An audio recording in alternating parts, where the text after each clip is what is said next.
here at the Hangar Restaurant and Flight Lounge. The Hangar offers breakfast, lunch, and dinner 7 days a week from 8 a.m. to 9 p.m. So no matter the time of day, no matter what's going on, you can get your chicken and waffles, your filet mignon, your biscuits and gravy, or your fish tacos. Just come on in, and it's always available. So influences on the menu always come down to the quality of product. I spent a great deal of my career in fine dining, and that's kind of what we learned. You can do a million things to a tomato to make it taste a different way, but a great tomato is going to taste like a great tomato if it's a great tomato. So we use the best local seafood we can get. We use free range, antibiotic-free chicken, all natural eggs for all of our breakfasts. And so it really comes down to the ingredients that you start with, the love that you put into it, and how you prepare it.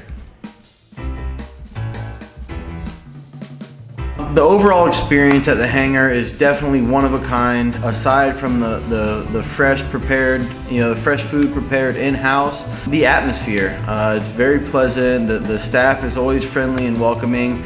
But the fact that you can sit outside and just watch planes come and go, I think is absolutely unique, not only to St. Petersburg, but anywhere in the state or the country. You can come here and get a one-of-a-kind experience to make memories for years and years to come. My favorite thing about the Hangar is just how casual it is. It is the downtown St. Pete neighborhood bar and grill. We're family friendly, we're dog friendly. You can ride your bike down here and then still get the same service, the same good food any day of the week, any time of day. It really does offer something for everyone at any time.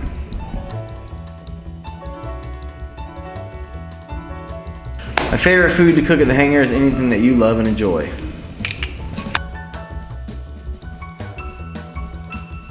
But we're all about the community. We do a lot of things in association with Feeding Tampa Bay, with the All Children's Hospital, and we are really St. Petersburg and community oriented, not only with our family or our staff here, but with everyone that comes and visits us. As a teenager, I started bussing tables at a restaurant, and it looked like they were having a lot of fun back there in the kitchen. So after a lot of begging and pleading, they let me give it a shot. And it just really came natural to me, the way it all worked with muscle memory, and it was almost like a ballet back there working on the line with everyone. And then when it grew into learning about ingredients and regional cuisines, that's where the passion really came through in learning about all of that. And I just really fell into it and never thought twice about it. The Hangar Restaurant.